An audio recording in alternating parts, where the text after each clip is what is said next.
I believe your addictions are your own Babylon. Your addictions have taken you into captivity, but being here in this house, you are escaping that prison. When you are in your darkest moments, you have to make a choice. Will you become one with the darkness, or will you crawl back into the light?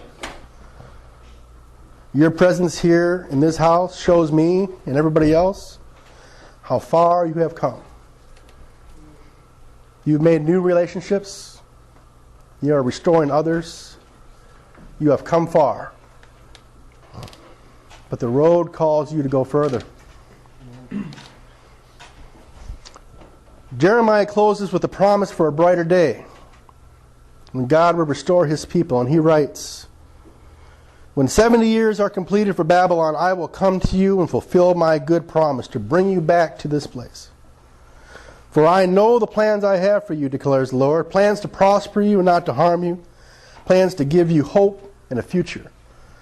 Then you will call upon me and come and pray to me, and I will listen to you, and you will seek me and you will find me when you seek me with all your heart.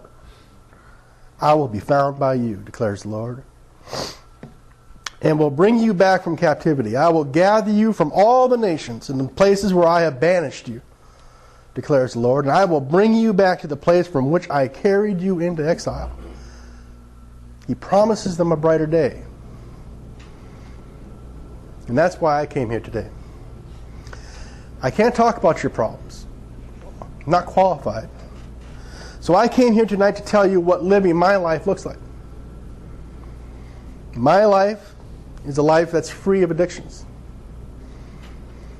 And I do this not to gloat, not to be self-righteous, but to give you hope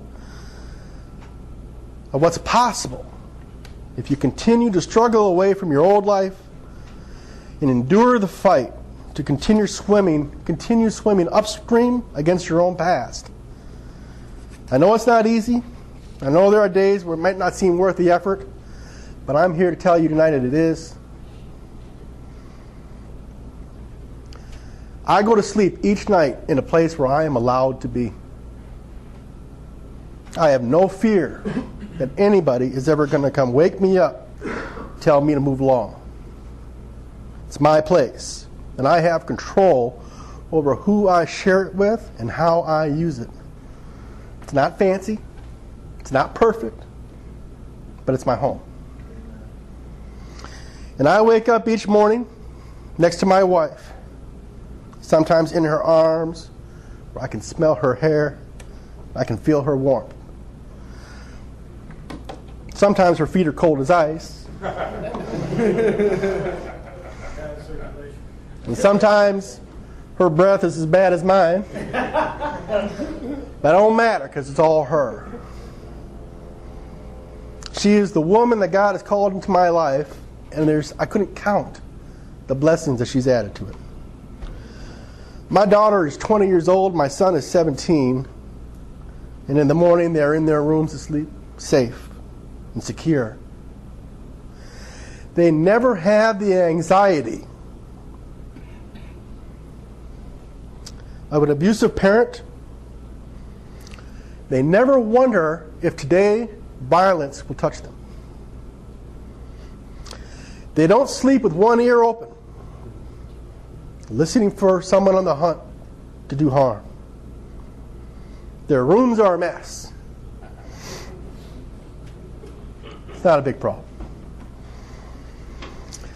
My house is simple, but it's solid. We have fresh water every day, clean clothes, food in the kitchen. We run out of food, we go shopping and get some more and tell the kids stop eating so fast. We smile and we laugh a lot in our home. We hug and we kiss each other. And calls of I love you happen every day, multiple times a day. We don't only just love each other, we like each other. There's a difference. And when we leave for the day to go about our business, we all know at the end of the day we're coming back. We never think of any other possibility, but we will all be together in the evening.